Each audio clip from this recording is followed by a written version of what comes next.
Olá, seja muito bem-vindo ao meu canal. Eu sou a Bia, sou advogada contratualista e aqui eu falo sobre contratos empresariais, te ensino a elaborar contratos funcionais de verdade, falo um pouco sobre o dia a dia da profissão e muito mais. Hoje eu vou analisar com você um contrato de locação para fins comerciais. Se você quiser que eu faça a análise do seu contrato aqui no meu canal, envie o documento aqui para esse e-mail que eu vou gravar um vídeo falando sobre.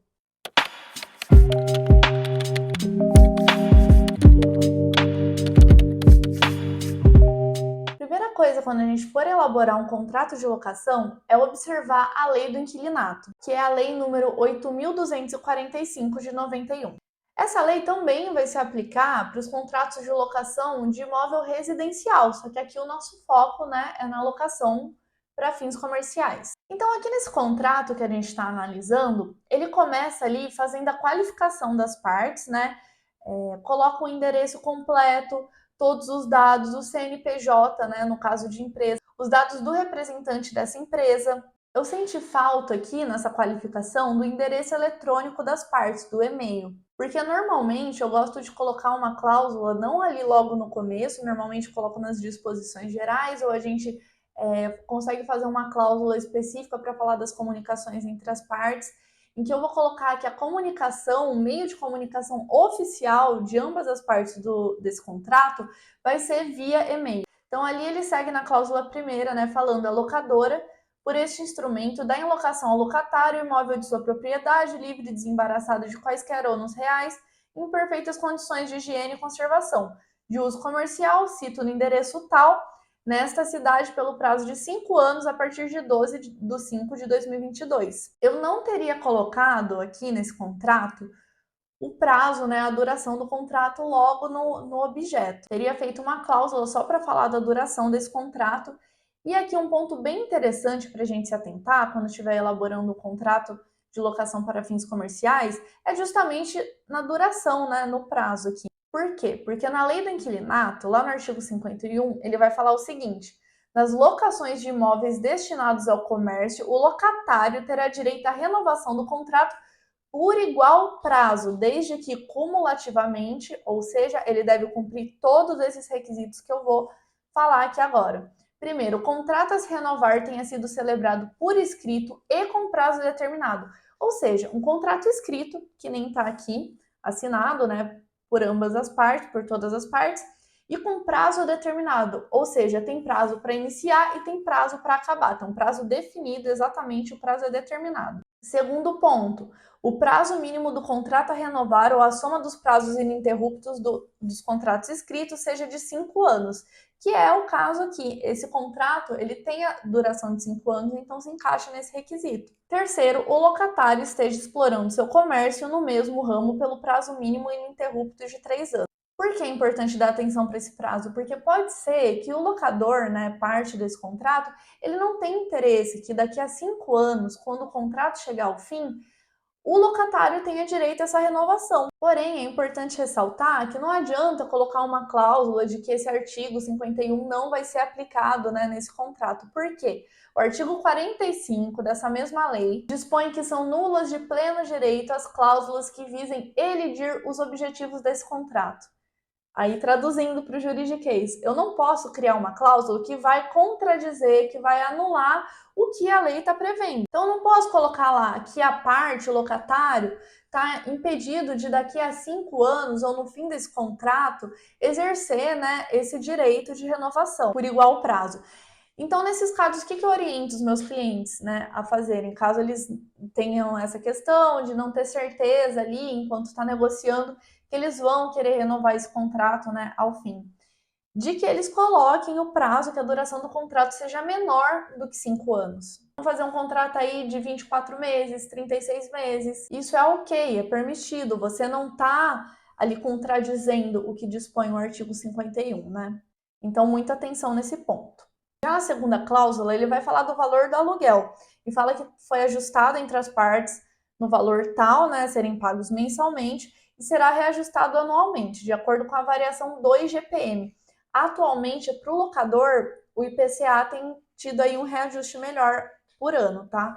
Então, para os contratos que eu fiz recentemente, eu tenho colocado como índice de reajuste o IPCA e não o IGPM. Na 2.1, que na verdade eu mudaria aí, né? Não colocaria 2.1, colocaria parágrafo único.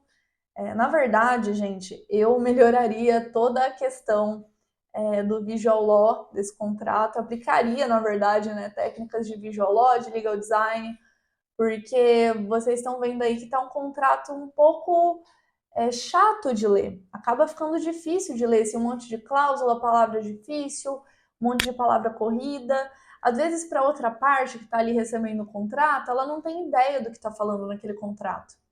Às vezes ela não consegue se atentar a determinados pontos, justamente porque é um texto extenso, corrido, a pessoa não para ler ali, às vezes 5, 6, 7, 8, 9, 10 páginas de contrato, sabe?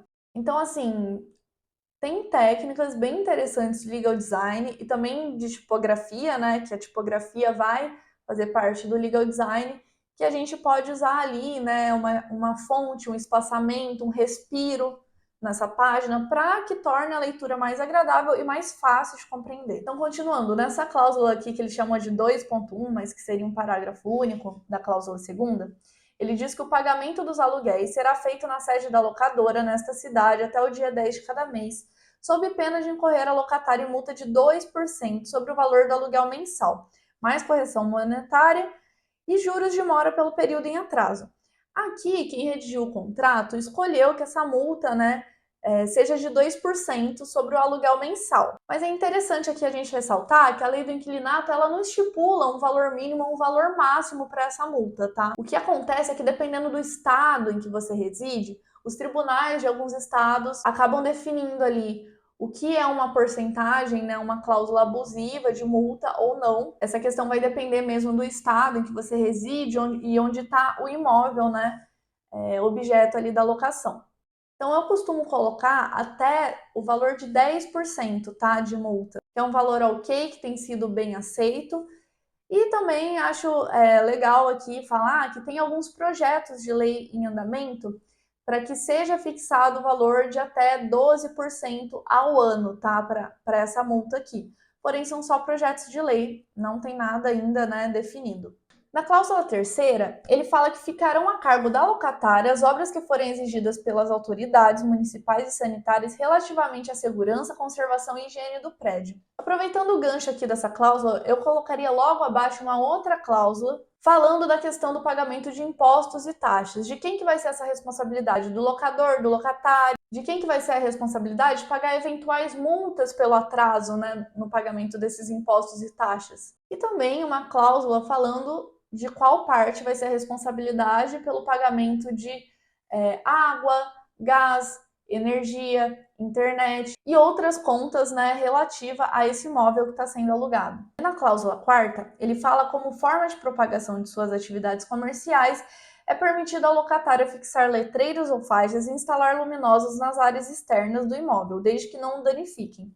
Eu acho uma cláusula bem interessante, tá, para colocar, só que eu melhoraria aqui essa cláusula, colocaria, né, estabeleceria melhor um procedimento de como pedir a autorização para colocação de faixas, letreiros luminosos vai ser feito. Se vai ser feito por escrito, se vai ser feito pelo meio oficial de comunicação, que nem eu falei lá no começo, qual o prazo para o locatário enviar esse pedido, qual o prazo para o locador retornar para o locatário, né, autorizando ou não. Então é bem interessante aí estabelecer procedimentos. Na cláusula quinta, ele fala que a locatária se obriga durante todo o período em que permanecer no imóvel a zelar pela perfeita conservação e limpeza do mesmo, efetuando os reparos necessários e arcando com os custos decorrentes destes. Colocaria nessa cláusula ou logo abaixo uma cláusula específica falando sobre a questão das benfeitorias e manutenções no imóvel. Se essas benfeitorias vão depender de prévia anuência do proprietário do imóvel, do locador, também estabelecer um procedimento de como vai ser feita essa comunicação da benfeitoria ou da necessidade de manutenção, como que vai ser feito o retorno, né, positivo ou negativo para a execução dessa benfeitoria ou manutenção. Se ao final do contrato, o locatário que realizou essas benfeitorias ou manutenções vai ter algum direito à indenização ou à retenção, né, dessas benfeitorias. Então, assim, é uma cláusula muito importante que realmente ficou faltando aqui. Logo em seguida, na cláusula sexta, ele fala que ao término da locação Se houver danos ou deteriorações no imóvel, a locatária deverá providenciar os devidos reparos. Se assim não proceder, a locadora poderá mandar executá-los às expensas da locatária, que, enquanto não concluídos esses serviços, continuará obrigada ao pagamento dos aluguéis e encargos que se vencerem, mesmo que não esteja ocupando o imóvel. Apesar de ser uma cláusula interessante, eu não achei que ela está muito bem redigida. Talvez eu mudaria aí a questão da disposição das palavras mesmo, deixaria algo mais claro e destacaria, né, que além disso, no final do contrato, né, quando se encerrar esse contrato, a locatária vai ter a obrigação de devolver esse imóvel para o locador nas mesmas condições que ele foi entregue. Então aí, em condições adequadas de uso, de higiene, de pintura, eventuais manutenções. Seria bem interessante aí colocar esse complemento, ou até, né, dependendo da forma que a gente mudaria aí a elaboração dessa cláusula sexta, colocar em uma cláusula separada ou em um parágrafo único, né, vinculado a essa cláusula, essa questão aí da restituição do imóvel nas condições adequadas. Na sétima, ele vai falar que o presente contrato obriga também os sucessores das partes. Muito importante essa cláusula, porque pode ser, né, que alguma das partes se torne incapaz ou venha a falecer durante a execução desse contrato. Há um ponto muito interessante que eu não vi nesse contrato, também relativo aí à manutenção, né, e à conservação desse imóvel. Uma cláusula falando que a locatária tem a obrigação de contratar um seguro total referente àquele imóvel. Por exemplo, um seguro de incêndio, enfim. E com a apólice, né, claro, sempre a favor da locadora desse imóvel, do locador. Na cláusula oitava, ele vai falar que, fim do prazo da locação, não havendo interesse da locatária em permanecer no imóvel, deverá comunicar à locadora sua intenção em dar por fim da locação e desocupar o imóvel por escrito com antecedência de 30 dias. Contrariamente, se a locatária desejar continuar no imóvel, a locadora providenciará a elaboração de um novo contrato, cujos termos e condições serão acordados pelas partes. Eu acho, sim, uma cláusula importante, mas eu não gostei da forma que ela está redigida. Eu achei que ficou um pouco confuso a questão da comunicação por escrito, essa antecedência. Por se tratar de um contrato muito longo, aí de 5 anos, eu acho que a antecedência de 30 dias é muito pouco. Talvez eu colocaria aí com uma antecedência de 60 ou 90 dias. Também estabeleceria aqui nessa cláusula uma multa caso não seja cumprida essa antecedência. Mas eu gostaria de dar um destaque para essa parte final, que foi muito interessante, né? Que a locadora providenciará a elaboração de um novo contrato, cujos termos e condições serão acordados pelas partes na ocasião, para que não tenha nenhum problema ali de configurar alguma renovação automática desse contrato. Então, daqui 5 anos, pronto, acabou esse contrato, chegou ao fim mesmo. Na cláusula nona, ele fala que a presente locação destina-se exclusivamente para a ocupação do estabelecimento comercial da locatária, vedada qualquer alteração desta destinação. Eu colocaria aqui se é proibido ou permitido à locatária fazer a sublocação desse imóvel, ou emprestar ou ceder o imóvel para outra pessoa. E outra que eu senti muita falta aqui é falando da questão do direito de preferência em caso de venda desse imóvel, explicando o que é o direito de preferência, como que ele poderá ser exercido, como que será feita a comunicação desse direito de preferência. O direito de preferência, ele diz respeito ao direito que a locatária tem em caso do locador desejar vender aquele imóvel para terceiros. Então, antes do locador vender, ele tem que comunicar à locatária para verificar se ela tem interesse a comprar esse imóvel, né, pelo valor que ele pretende vender. Então, eu senti falta dessa cláusula aqui. Na décima, ele fala, né, que a locadora fica facultado vistoriar e examinar o prédio em seu interior, sempre que lhe aprouver, em horário comercial e mediante aviso prévio. Eu também melhoraria aí a questão do procedimento, né, dessa vistoria, desse exame, se será permitido levar, por exemplo, um engenheiro, algum técnico, definiria melhor também os horários, né? Colocaria o horário exato, das 8 às 6, de segunda a sexta, de segunda a sábado, e também, obviamente, como seria feito esse aviso prévio. Na cláusula 11, ele fala que fica estipulada a multa equivalente a 2 meses de aluguel, na qual incorrerá a parte que infringir qualquer cláusula deste contrato, com a faculdade para a parte inocente de considerar simultaneamente rescindida a locação, independentemente de qualquer notificação. E ele continua ali na 12, né? Se a locatária vier a usar da faculdade que lhe confere o contido no artigo 4º da Lei número 8.245 de 91 e devolver o imóvel antes do vencimento do prazo ajustado, pagará a multa compensatória equivalente a 2 vezes o valor do aluguel vigente, reduzido proporcionalmente ao tempo do contrato já cumprido. Eu vou ler aqui para vocês o que diz esse artigo, né, da Lei do Inquilinato. Ele vai falar assim, que durante o prazo estipulado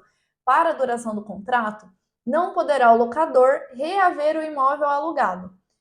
Então, enquanto estiver perdurando esse contrato, né, desde o tempo de início até o fim desse contrato, o locador, que é o proprietário desse imóvel, não vai poder reaver, ou seja, ele não vai poder ter esse imóvel de volta, alugar para outra pessoa, vender, enfim. Com exceção ao que estipula o parágrafo 2º do artigo 54A, o locatário, que é a pessoa que está alugando esse imóvel, todavia poderá devolvê-lo, pagando a multa pactuada, proporcional ao período de cumprimento do contrato, ou, na sua falta, a que for judicialmente estipulada. Essa multa que ele está falando aqui é justamente essa multa da cláusula 12 que eu acabei de ler. Então, assim, às vezes eu acho que coloca muito juridiquês, muitas coisas que acabam dificultando a compreensão do que realmente está falando essa cláusula. Eu não vejo necessidade nenhuma. Às vezes poderia ter colocado ali a redação do artigo 4º da Lei do Inquilinato, embaixo explicado exatamente do que se trata essa multa, né? Ali na cláusula 13, ele fala, né, que a locatária apresenta como fiadores as pessoas tal, que em caso de ausência, interdição, recuperação judicial, falência ou insolvência do fiador, declaradas judicialmente, suas obrigações se transferem aos seus herdeiros e ou sucessores. Fala também, né, da obrigação da locatária. Nesse ponto aqui, eu gostaria de ressaltar que não é obrigatório, tá, nesse tipo de contrato, ter um fiador. Eu acho que vai depender muito da necessidade ali do locador mesmo, tá? Porque, assim, muitas vezes essa necessidade, essa obrigatoriedade, essa exigência que o locador faz para que haja um fiador nesse tipo de contrato vai dificultar ali a negociação.